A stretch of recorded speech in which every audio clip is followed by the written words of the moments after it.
Saudara, tahapan pemilu belum selesai. Kalau sebelumnya ada bola panas di gedung KPU RI, sekarang sudah berpindah tempatnya. Sidang sengketa akan segera digelar di Mahkamah Konstitusi.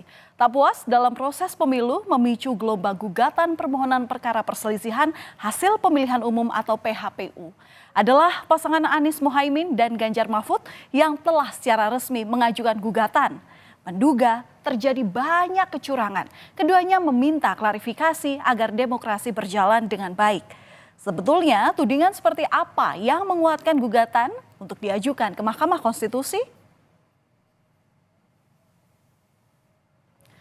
Saudara, Kamis 21 Maret 2024, Tim Hukum Nasional pasangan Anies Mohaimin mendaftarkan gugatan perselisihan hasil pemilu ke Mahkamah Konstitusi. Ketua Tim Hukum Amin menyebut permohonan gugatan hasil Pilpres ke MK dilengkapi dengan sejumlah bukti dan sejumlah saksi. Dalam permohonannya, Timnas Amin meminta Pilpres 2024 untuk diulang tanpa diikuti calon wakil presiden nomor urut 2 Gibran Rakabuming Raka. Intinya adalah permasalahan pencalonan wakil presiden, calon wakil presiden di 02. Dari awal proses tersebut bermasalah. Dan lanjutan masalahnya luar biasa. Karena kebetulan calon wakil presiden ini adalah anak seorang presiden, sehingga membawa dampak yang begitu luar biasanya. Jadi seandainya nanti ini diterima sebagai satu argumen yang kuat oleh Mahkamah Konstitusi, tentunya kami mengharapkan dilakukan pemungutan suara ulang tanpa diikutin oleh calon wakil presiden 002 yang saat ini.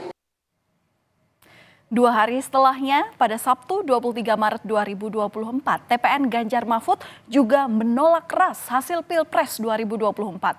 TPN Ganjar Mahfud bahkan meminta MK untuk mendiskualifikasi pasangan Prabowo Gibran. Melayangkan gugatan perselisihan hasil pemilihan umum ke Mahkamah Konstitusi, TPN Ganjar Mahfud turut membawa berkas sebanyak 151 halaman. Kami meminta diskualifikasi kepada pasangan paslon 02 yang menurut hemat kami telah didaftarkan dengan melanggar ketentuan hukum dan etika. Dan itu sebetulnya sudah dikonfirmasi oleh MK-MK dan terakhir oleh DKPP. Ada diskualifikasi, kita juga memohon pemungutan suara ulang di seluruh TPS di Indonesia. Jadi bukan di satu tempat atau 2 tempat, tapi di seluruh Indonesia. Menanggapi gugatan kedua pasangan capres ini, Wakil Presiden terpilih Gibran Rakabuming Raka memberikan jawaban yang menohok. Menurutnya, jika pemilu diulang karena jagoannya kalah, maka tak akan pernah selesai pemilu itu.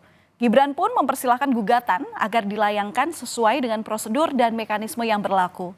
Pasalnya, TKN Prabowo Gibran saat ini juga telah menyiapkan pengacara untuk menghadapi sengketa pemilu di Mahkamah Konstitusi.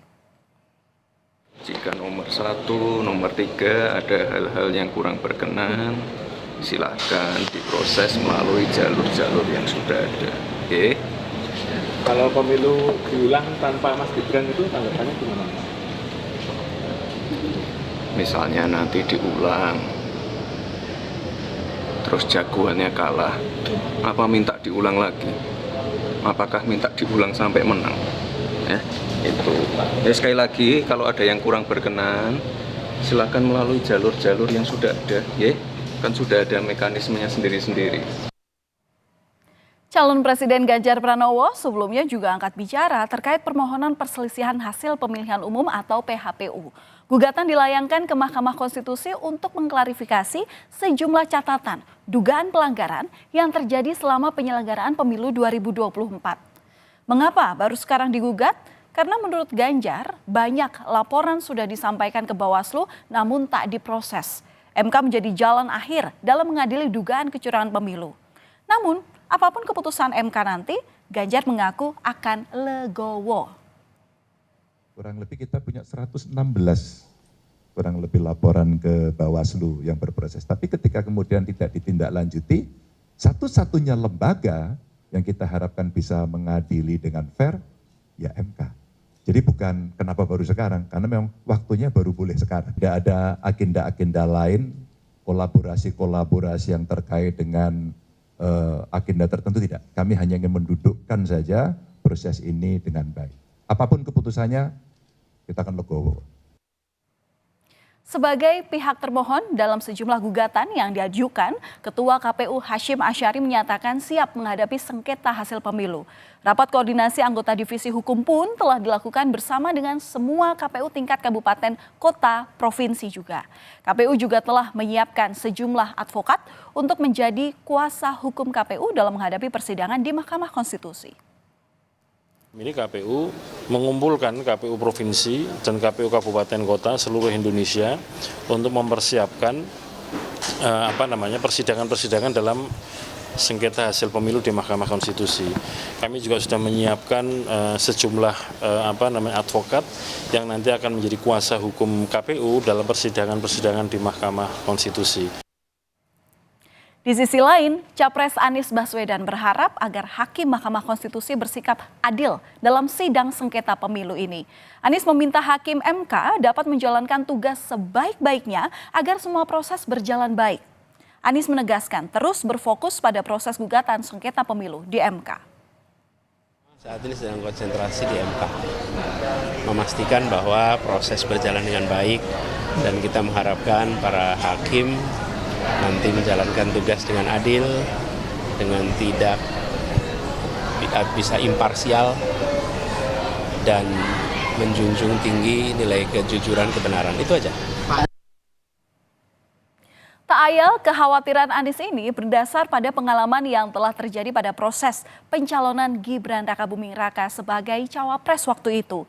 Di mana pada saat itu Hakim Mahkamah Konstitusi Anwar Usman yang juga merupakan paman dari Gibran Rakabuming Raka akhirnya mendapatkan sanksi pelanggaran berat oleh MK karena meloloskan Gibran untuk bisa maju ke Pilpres 2024.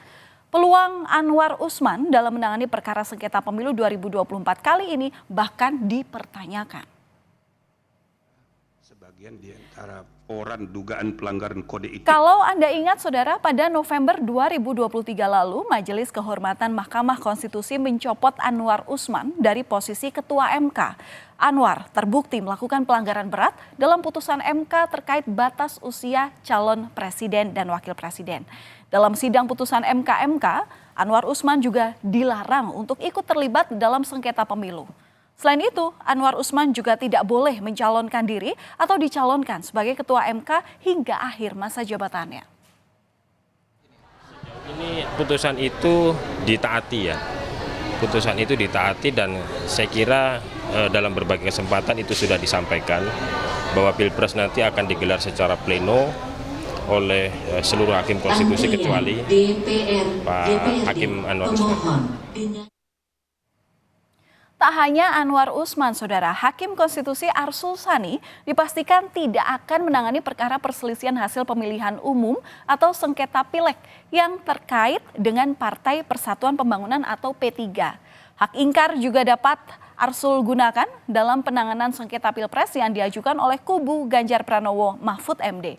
Namun sampai saat ini menurut Ketua MK, Arsul Sani masih ikut dalam penanganan sengketa Pilpres selama belum ada yang keberatan. Sebagai informasi saudara, total ada sekitar 277 permohonan gugatan yang akan dilaksanakan persidangannya secara bergilir di Mahkamah Konstitusi. Gugatan ini sudah masuk dalam daftar sengketa di MK. Dari total permohonan, 2 diantaranya adalah untuk sengketa hasil Pilpres. Selanjutnya ada 263 sengketa hasil Pileg DPR-DPRD yang diajukan. Dan berikutnya ada juga 12 sengketa hasil Pileg DPD yang telah dicatat oleh MK hingga Senin petang. Mahkamah Konstitusi akan menggelar sidang perdana pada hari Rabu 27 Maret 2024. Sidang ini dimulai pada pagi hari untuk mendengarkan permohonan pertama dan dilanjutkan pada siang hari untuk mendengarkan permohonan kedua. Mahkamah Konstitusi pun kini terus mengecek data yang masuk, kelengkapan yang diperiksa antara lain berkas dan alat bukti dari pemohon. Dengan segala bukti kecurangan yang terjadi agar bisa menjadi bahan ketika persidangan ini akan dilangsungkan. Sidang perselisihan hasil pemilu ini merupakan upaya terakhir yang dilakukan ketika peserta pemilu merasa dicurangi atau memiliki bukti kecurangan selama berjalannya pemilu atau masa penghitungan suara. Dan saat ini, saudara, keputusan Mahkamah Konstitusi tentu sangat dinanti untuk menyelesaikan tahapan pemilu 2024. Seperti apa kesaksian dan bukti dugaan kecurangan pemilu ini dibuka, kita nantikan dalam sidang yang akan digelar terbuka oleh Mahkamah Konstitusi.